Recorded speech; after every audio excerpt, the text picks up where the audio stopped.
안녕하세요. 야단 만개입니다. 바람 살랑이는 이 좋은 날, 잠시 마음 쉬어가실 수 있도록 조용한 이야기 한 자락 들려드릴게요. 편안히 앉으셔서 함께 해주세요. 해월은 나이 20의 과부가 되어 시어머니랑 둘이 살고 있었지요.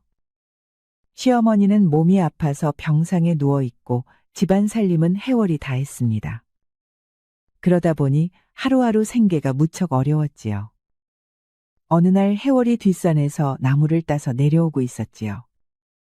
헌데 길 옆 박진산의 참외밭에 참외가 맛있게 열려있는 게 아니겠습니까? 어머, 참외가 참말로 맛있게 잘도 익었구나. 해월은 참외를 따먹을지 말지 한참을 서서 고민을 했습니다. 그래, 이렇게 큰 밭에서 조금 따먹는다고 표시나 나겠어? 해월은 주변을 한번 살피고는 참외밭 깊숙이 들어갔습니다.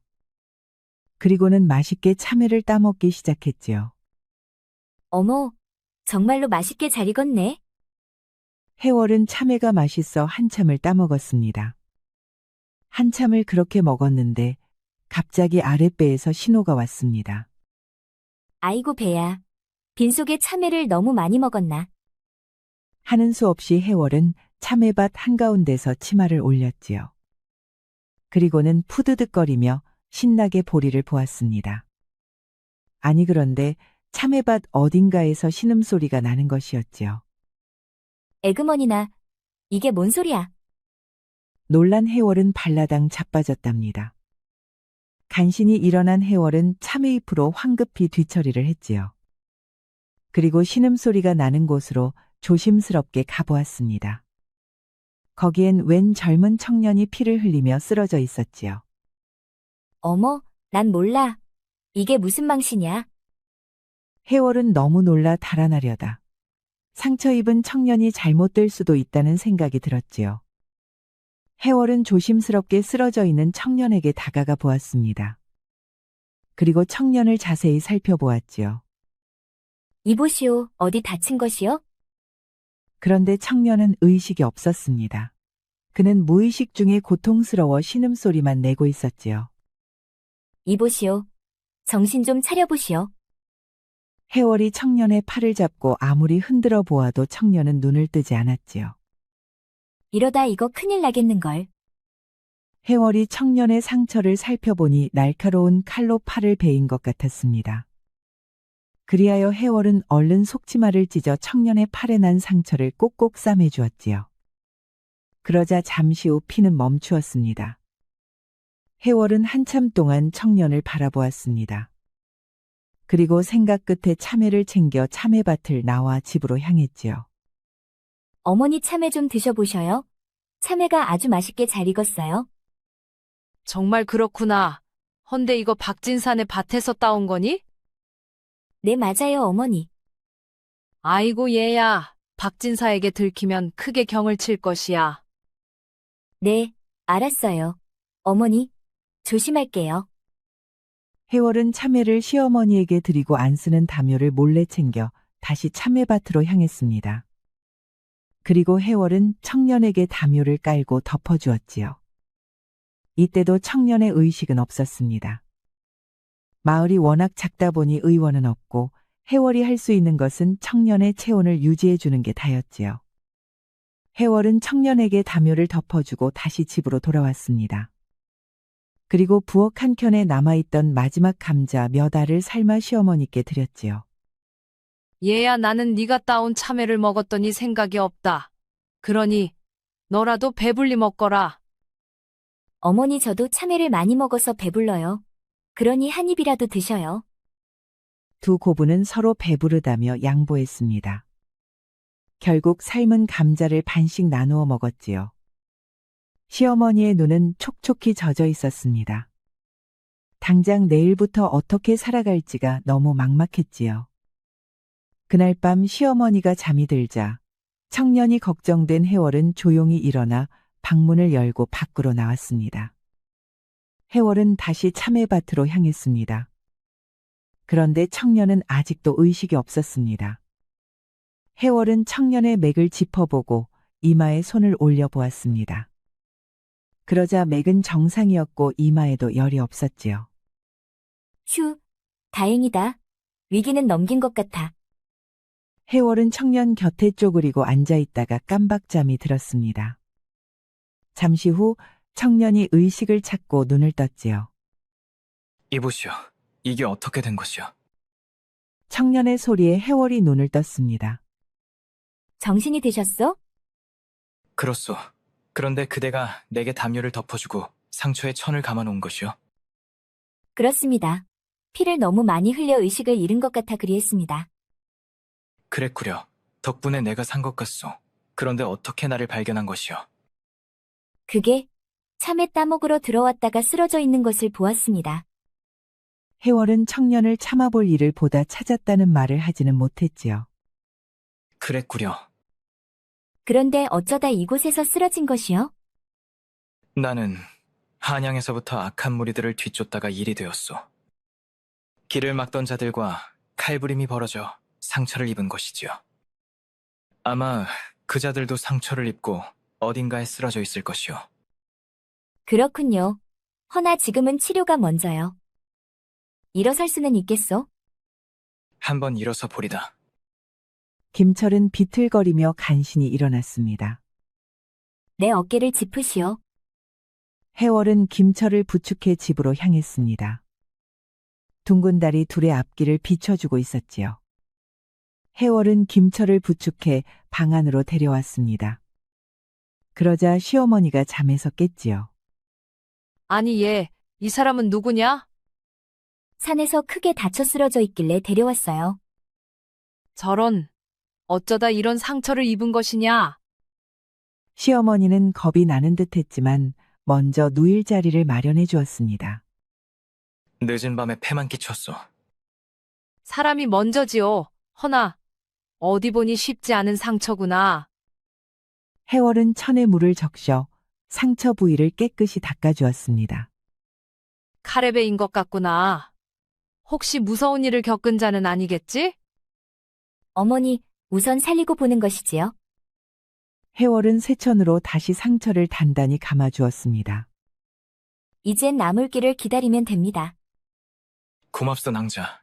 그런데 낭자의 이름은? 해월이라 합니다. 오해월. 그렇구려, 해올낭자. 내 몸이 나으면 이 은혜는 반드시 갚을 것이오. 은혜라뇨. 이 정도는 누구라도 했을 일이요. 우선 회복부터 하셔요. 속이 출출할 테니 참외라도 좀 드시지요.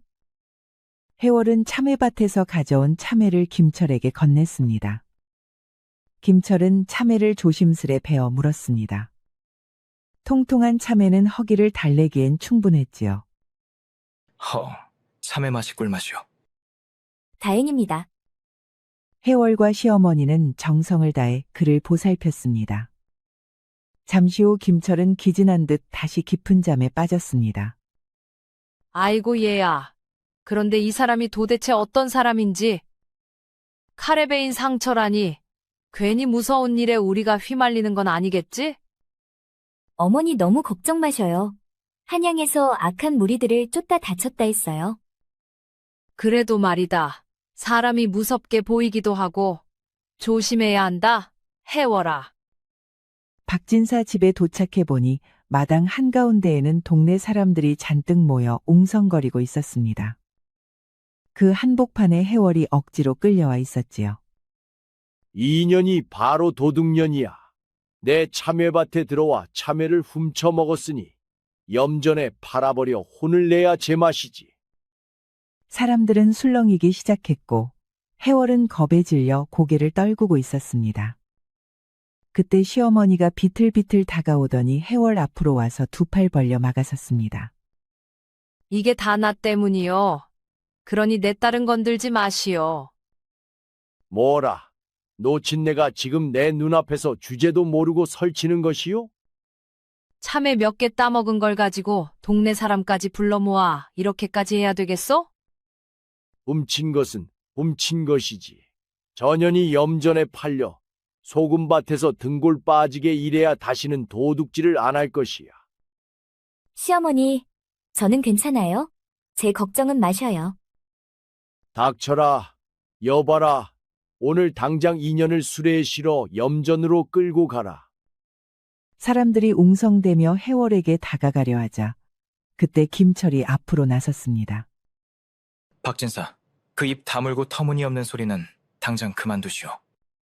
자네는 또 뭐요? 남의 집안일에 왜 끼어드는 것이요? 이유는 알 것 없소. 허나사사로 이 사람 하나를 염전에 팔아넘기려 든다면 그 죄값을 반드시 치르게 될 것이오. 박진사는 김철을 위아래로 훑으며 비웃었습니다. 흥, 어디서 굴러먹다 온 것이 겁도 없이 큰 소리를 치는구나. 자네가 누군데 감히 나를 말겠다는 것이야. 누군지는 중요치 않소. 지금 필요한 건 당신의 분수를 아는 것이오. 박진사는 순간 당황했지만 사람들이 지켜보고 있어 체면이 서지 않았습니다. 그래? 좋다. 그럼 인연을 대신 변상해 줄 것이냐? 참외밭을 망쳤으니 값도 만만치 않을 텐데. 얼마든지. 김철은 짧게 대답했으나 목소리에는 단단한 힘이 실려 있었습니다. 사람들은 술렁이며 서로를 쳐다보았지요. 흥, 좋다. 오늘은 면해주겠다. 허나 잊지 말거라. 이 딸년이 또다시 내 참외밭에 나타나면 그땐 염전이고 뭐고 필요 없이 곤장부터 나갈 것이니. 박진사는 옷자락을 휘날리며 안채로 들어갔습니다. 사람들도 웅성거리다 하나둘 흩어졌습니다. 해월은 그 자리에 주저앉을 듯 흔들렸고 시어머니는 그녀의 손을 꼭 붙잡고 몸을 가눴습니다. 김철은 조용히 해월 옆으로 다가왔습니다. 괜찮소? 해월은 떨리는 숨을 고르며 겨우 고개를 끄덕였습니다. 그리고 시어머니와 함께 집으로 돌아왔지요. 아이고 해월아, 어디 다치진 않았느냐? 네, 저는 괜찮아요, 아주머니. 아니, 어려운 사람을 돕지는 못할 망정. 그깟 참에 좀 따먹었다고 사람을 이리 하면 안 되지 찌찌. 얘야, 어쨌든 조심하거라. 네, 시어머니 걱정하지 마셔요. 낭자, 나는 잠시 다녀올 때가 있어. 아직 몸이 성취하는데 괜찮겠어요? 아직 통증은 좀 있지만 걸을만하오. 김철은 집을 나와 어딘가로 향했습니다.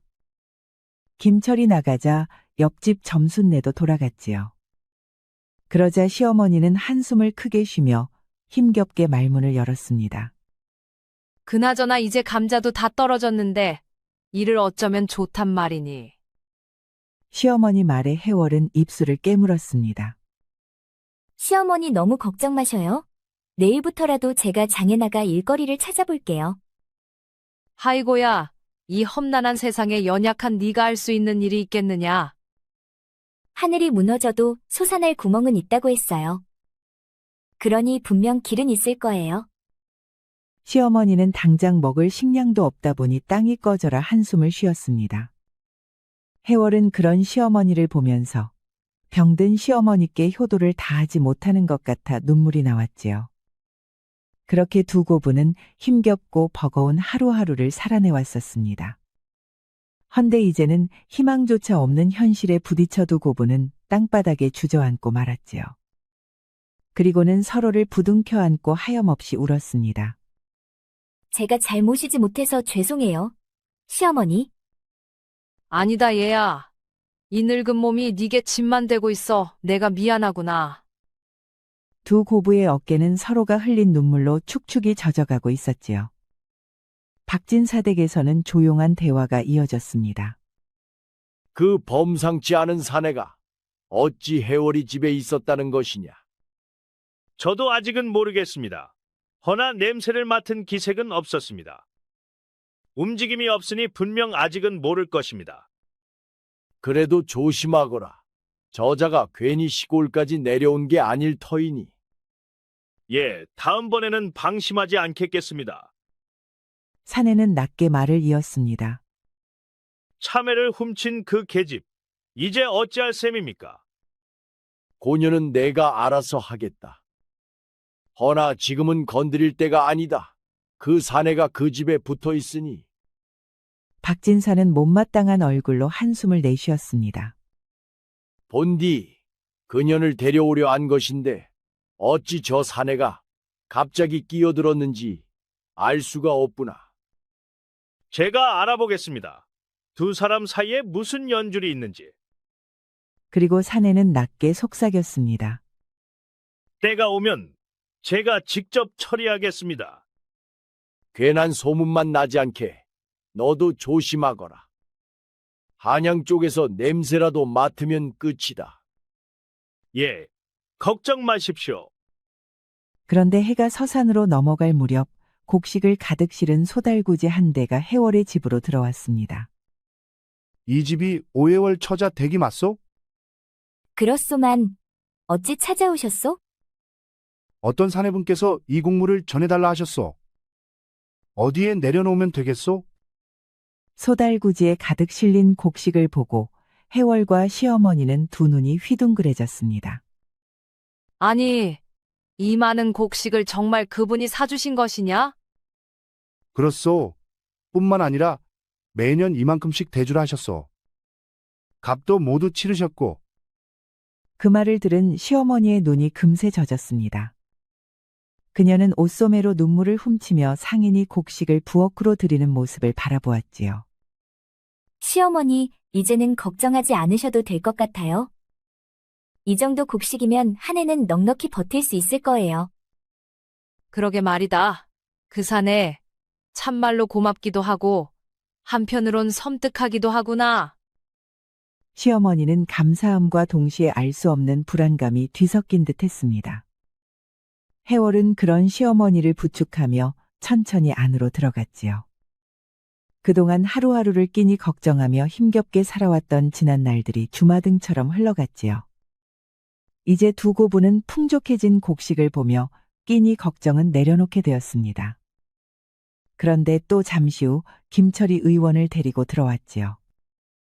어머님, 방으로 들어가 진맥을 좀 받아보시지요.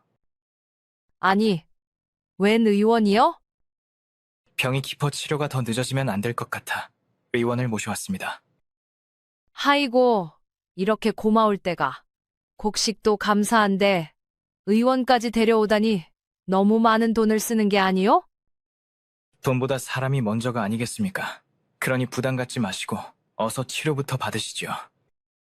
의원은 방 안에서 시어머니의 진맥을 짚어보았습니다. 의원은 시어머니의 기력이 많이 쇠약해졌다며 혀를 끌끌 찼지요. 그러나 이제 좋은 약을 쓸 수 있으니 완쾌될 수 있다고 말했습니다. 그러자 해월은 눈물을 흘렸습니다. 그동안 시어머니께 약 한 첩 지어드리지 못하는 자신이 너무너무 초라하고 싫었지요. 헌데 지금 의원이 진맥을 하고 건강해질 수 있다는 말을 하자 그녀는 가슴이 벅차올랐습니다. 그동안 시어머니의 병 때문에 가슴속에 걱정을 안고 살아왔는데 이제 시어머니의 병이 나을 수 있다는 희망이 생겼지요. 너무 늦지 않아서 다행입니다. 해월 낭자께서 어머님께 탕약을 다려드리면 될 것 같소. 고맙습니다. 이 은혜를 어찌 다 갚을 수가 있을까요? 부담 갖지 마시오. 그대는 나를 살려주었소. 내 생명의 은인이란 말이오. 그러니 나도 은혜를 갚는 중이오. 의원이 돌아가고 해월은 탕약을 다려 시어머니께 드렸습니다. 시어머니가 탕약을 드시는 모습을 보고 해월은 너무 행복했지요. 이제 시어머니 병도 낫고 건강해질 수 있다 하니 꿈만 꾸는 것 같아요, 시어머니. 나도 좋아야 하는 게 마땅한데 말이다. 훗날 네가 무슨 대가를 치르게 되는 건 아닌지 그게 걱정되는구나. 잠시 후 해월이 빈 그릇을 들고 방문 밖으로 나왔습니다. 밤 기운이 차가운데 들어가 쉬시지요. 오늘 밤은 다리 참으로 바꾸려 잠시 이리 와 앉아보시오. 할 말이 있어. 해월은 약그릇을 내려놓고 마당 평상에 조심스레 걸터 앉았습니다. 사실 이제는 낭자께 숨길 수가 없을 것 같소. 예? 뭐가 그렇다는 것이요? 나는 본래 한양 포도청에서 종사관 노릇을 하던 사람이오. 요즘 한양에서는 검계, 겜치라는 흉악한 도적패가 사람을 해치고 다니고 있어. 그 우두머리를 추적하다 임원 시골까지 내려온 것이오. 내 팔을 벤 자도 바로 그 자들이지요. 해월은 순간 몸을 굳히며 김철을 바라보았습니다. 그러면 은희님은 국가의 녹을 먹는 종사관이란 말이요? 벼슬아치라고 해서 별다를 건 없어. 그저 백성과 나라를 위해 일할 따름이지. 해월은 그제야 김철의 눈매가 범상치 않았던 이유를 이해하는 듯 조심스레 고개를 끄덕였습니다. 그런데 오늘 장에 들렀다가 새로운 사실을 알게 되었어. 무엇을 알게 되었다는 것이요? 내가 쫓는 검계의 두목이 박진산의 장남과 연관되었다는 소문을 들었어. 정말이요? 허나 아직 증거가 없어 단정하긴 어렵소. 다만 심증은 그러하오. 해서 그자를 잡을 때까지 낭자댁에서 조금 더 신세를 져도 되겠소? 누추한 곳이지만 그런 사정이라면 그리하시지요. 덕분에 식량도 해결되고 시어머니 병도 치료할 수 있게 되어 고마울 따름입니다. 내야말로 해월낭자께 항상 감사한 마음이오.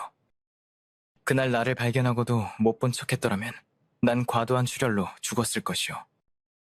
그러니 그대는 나의 생명의 은인이오.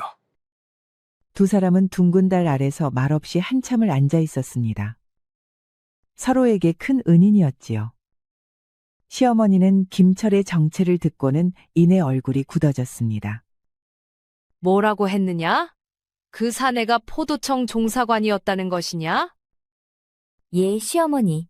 한양에서 큰 사건을 맡아 내려온 분이라 했어요. 허긴 눈매가 험한 줄로만 알았더니 벼슬아치였구나. 그 말 들으니 그제야 숨이 좀 놓인다. 시어머니는 그동안 김철을 무서운 칼잡이로 여겨 내심 걱정하고 있었지요. 허나 포도청 종사관이란 말에 비로소 마음이 가라앉는 듯 했습니다. 다음 날 아침부터 박진사가 해월의 집에 찾아왔습니다. 박진사는 시어머니를 불러서 큰 소리를 쳤지요. 당신 며느리를 내게 주면 평생 먹고 사는 걱정 없이 해주겠수다. 어찌하시오? 구미가 당기지 않소? 오냐 그래. 이제야 내 놈이 본색을 드러내는구나. 에라이 천하의 몹쓸 놈 같으니라고. 그러고도 네가 어째 인간이라 할 수가 있겠느냐. 금수만도 못한 놈과 노닥거릴 시간 없으니 어서 썩 꺼지거라. 아니 이놈의 노친내가 미쳤나? 당장 먹을 것도 없으면서 어찌 이리 큰 소리를 치는 것이야? 아예 두 고부가 굶어 죽으려고 작정을 한 것이오. 내 굶어 죽는 한이 있더라도 그럴 생각이 없으니 어서 썩 꺼지거라.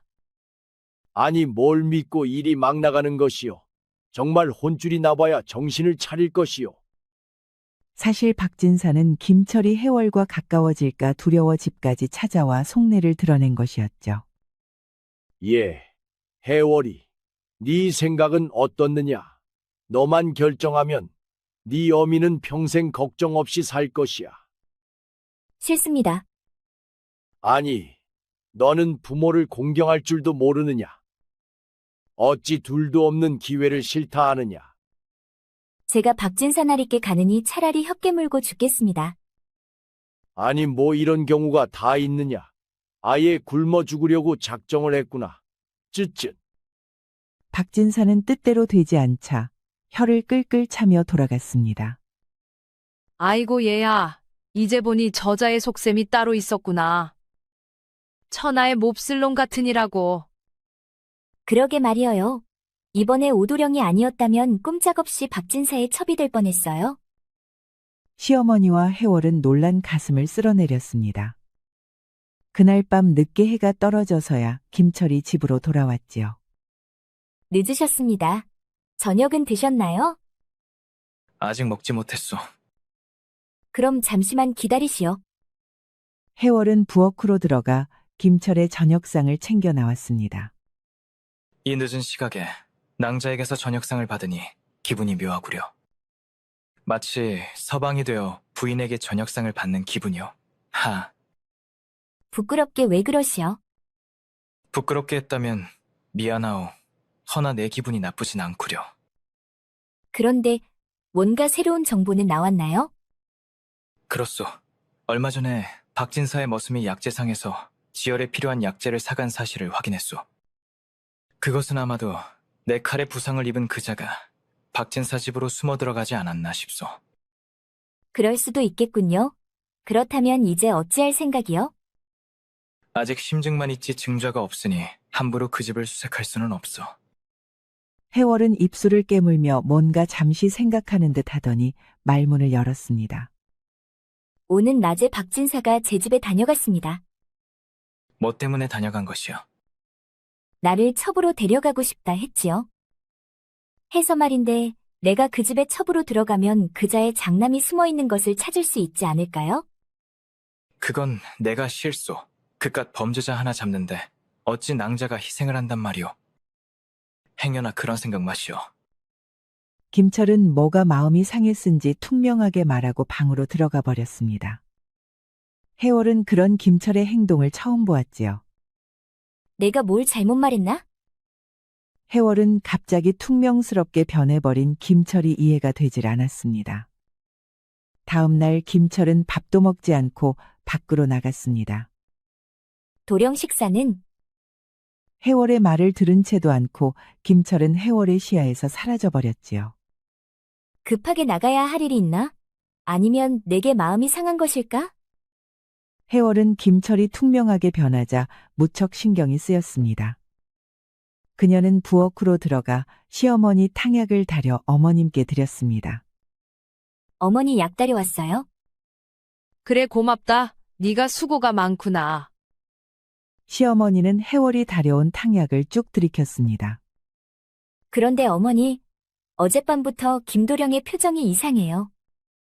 그러게 말이다. 나도 괜히 냉랭한 느낌을 받았지. 무슨 일인지 모르겠구나. 고부는 알 수 없이 싸늘해진 김철의 태도에 마음이 쓰였습니다.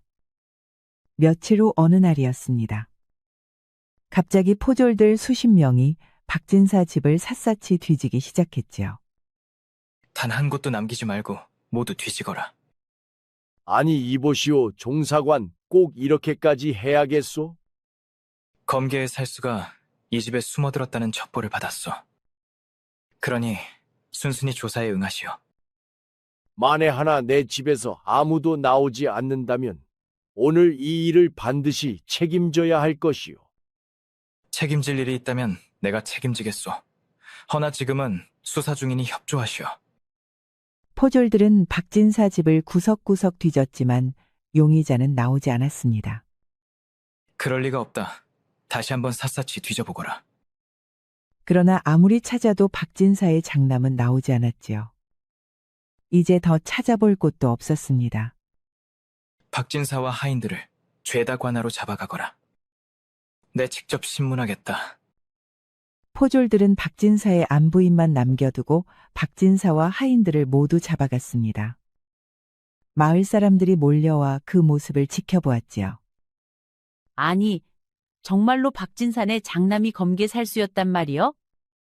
어릴 적부터 질 나쁜 짓만 하고 다니더니 결국 큰 화를 부르구만. 마을 사람들은 수군거렸고 해월 또한 사람들 사이에서 그 모습을 지켜보고 있었습니다. 헌데 김철이 포졸들까지 데려왔음에도 용의자를 찾지 못하자 해월은 속으로 걱정이 되었지요. 마을 사람들이 모두 돌아간 뒤 해월은 조용히 박진사 집 안으로 숨어들었습니다. 그리고 그녀는 헛간에 몸을 숨기고 안방을 주시했지요. 해월은 집안에 아무도 없으면 분명 박진사의 안부인이 숨겨놓은 장남을 찾아갈 것이라 생각했습니다. 헌데 새벽이 되도록 안방 문은 열리지를 않았지요. 정말 이 집에 장남은 없는 것일까? 잠시 후 새벽 달기 울자 안방 문이 열렸습니다. 그리고 안부인이 나와 부엌으로 들어갔지요. 부엌으로 들어간 안부인은 무엇인가를 소쿠리에 챙겨 밖으로 나왔습니다. 그리고 주변을 두리번 살펴보았지요. 그리고 그녀는 어딘가에서 사다리를 꺼내 옆집 담장을 넘어갔습니다. 해월은 헛간에서 나와 사다리를 타고 얼른 옆집으로 넘어갔습니다. 그리고 안부인을 뒤따라가 보니 그녀는 행랑채로 들어갔지요. 안부인은 숨죽인 얼굴로 장남을 살폈습니다. 상처는 거의 다 나아 있었지요. 김철이 아버지와 머슴들을 모두 잡아갔다고 하자 장남의 눈빛이 분노로 타올랐습니다. 그놈을 가만두지 않겠어요. 감히 아버님을 잡아가다니 용서하지 않겠습니다. 안부인은 그런 장남을 붙잡으며 한숨을 내쉬었습니다. 이렇게 칼부림만 해서 어디 살 수 있겠냐며 제발 마음을 추스르라고 타이를 뿐이었지요. 해월은 문틈 사이로 그들의 대화를 숨죽여 들었습니다. 박진사의 장남은 옆집 행랑채에 숨어 있었지요. 장남의 은신처를 확인한 해월은 그대로 관아로 달려갔습니다. 한편 관아에서는 김철의 신문이 이어지고 있었지요. 어서 바른 대로 말하시오. 당신의 장남을 어디에 숨긴 것이오? 흥, 그렇게 샅샅이 뒤져도 나오지 않으면 없는 게 아니겠소. 없는 것을 자꾸 내놓으라 하니 난처하구려. 그리고 내게 이렇게 무례하게 군 것을 반드시 돌려주겠소. 맘대로 하시오. 김철은 박진사뿐 아니라 머슴들까지 모두 신문해 보았지만 단 한 명도 입을 열지 않았습니다.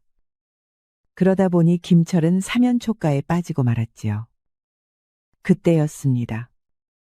해월이 숨이 턱에 차오른 채 관아 문을 뛰어들어왔습니다. 아니, 이 시간에 잠도 안 자고 어쩐 일이오? 해월은 김철의 팔을 잡아 끌고 모퉁이로 데려갔습니다. 박진사의 장남을 찾았습니다. 그 말에 김철의 두 눈이 휘둥그레졌지요. 그래, 그자는 어디에 숨어 있어? 그자는 옆집 행랑채의 머슴으로 위장하고 숨어 있습니다. 아니, 그런데 그것을 어찌한 것이오? 아무도 없으면 그 집 안부인이 장남을 분명 찾아갈 것이라 생각하고 숨어서 지켜보았습니다. 오, 그러셨소? 당신은 참으로 지혜롭고 총명하구려. 김철은 다시 포졸들 수십 명을 이끌고 옆집으로 달려갔습니다. 여봐라, 포졸들은 나를 따르라.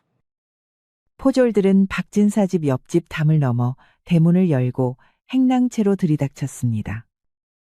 김철이 가장 먼저 방문을 밀어젖히자 안쪽에서 누군가가 회기러나 칼을 뽑았지요. 내 놈이 여기까지 쫓아올 줄은 몰랐구나. 결국 너였구나.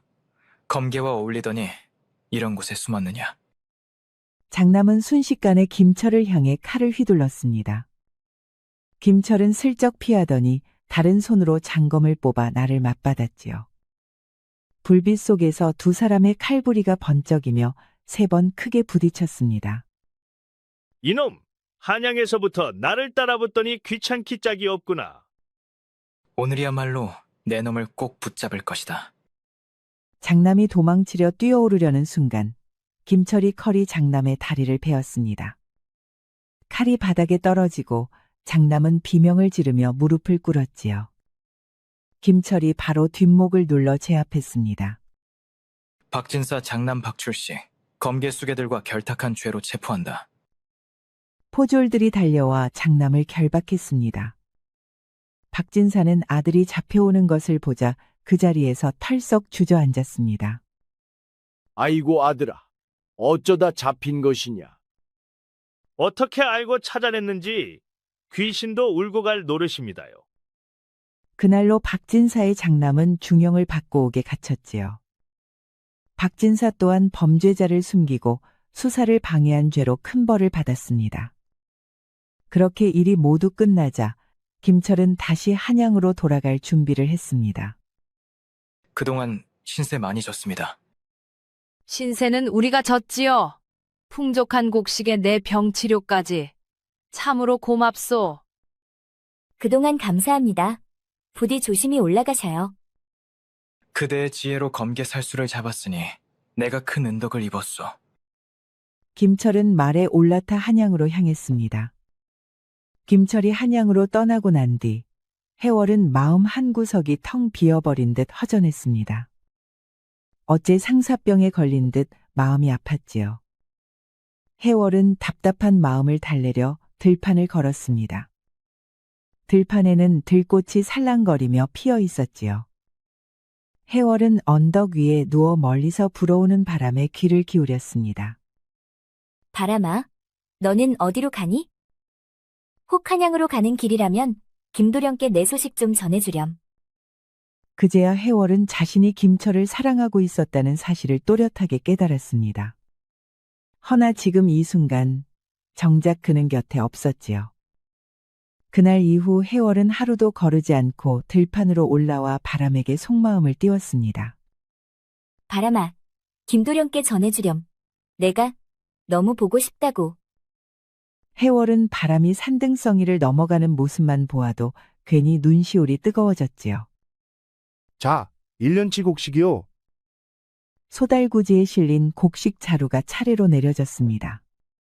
해월은 곡식 더미를 보다가 문득 김철이 떠올라 눈시울이 뜨거워졌지요. 그는 없지만 그의 흔적은 여전히 남아 있었습니다. 왜 그리 울고 있어? 문득 들린 익숙한 목소리에 해월은 화들짝 놀라 뒤를 돌아보았습니다. 아, 언제 오셨습니까? 방금 도착했어. 낭자, 잠시 걸어도 되겠소? 김철은 시어머니께 인사드린 뒤 해월과 함께 들판으로 향했습니다. 그대가 이 언덕에서 홀로 있는 모습을 내가 몇 번이나 멀리서 보았어. 아니, 어떻게? 그대가 보고 싶어 견딜 수가 없었어. 허나 부모님들께 승낙을 받기 전에는 나설 수 없었지요. 그렇다면 지금은 맞소. 부모님의 승낙을 받았어. 우리의 혼인을 말이오. 그 말에 해월은 말도 잊은 채 김철을 꼭 끌어안았습니다. 정말 보고 싶었습니다. 나도 그랬소. 그대 없이는 하루도 살 수 없더이다. 해월낭자, 나와 혼인해 주시겠소? 그대와 한평생을 함께하고 싶소. 그해 가을 두 사람은 한양에서 성대한 혼례를 올렸습니다. 혼례가 열리기 전 김철의 부모님은 먼 고을의 과부댁 며느리라 하여 걱정이 많았지요. 허나 김철은 해월의 기지로 검계의 살수를 잡아들인 이야기를 들려드렸습니다. 그러자 두 분은 그런 낭자가 세상 천지에 또 있겠냐며 감탄을 하였지요. 그러면서 그 며느리가 집안에 들어온다니 큰 복이라며 기뻐하였답니다. 김철은 혼례 뒤 신혼집을 따로 장만하여 해월의 시어머니도 함께 모시고 살았습니다. 마치 자기 장모인 것처럼 정성을 다했지요. 해월은 그런 김철을 열과 성을 다해 보필했습니다. 김철은 이후에 출세를 거듭하여 어영대장의 지위에 올랐다고 하지요. 그렇게 둘은 평생 서로를 의지하며 행복하게 살았답니다. 우리 영상을 시청하신 모든 분들께 행복이 가득하길 기원하겠습니다. 구독과 좋아요, 알림 설정 부탁드려요. 이후에도 재미난 이야기가 많이 준비되어 있으니 다른 영상도 꼭 보러 와주세요.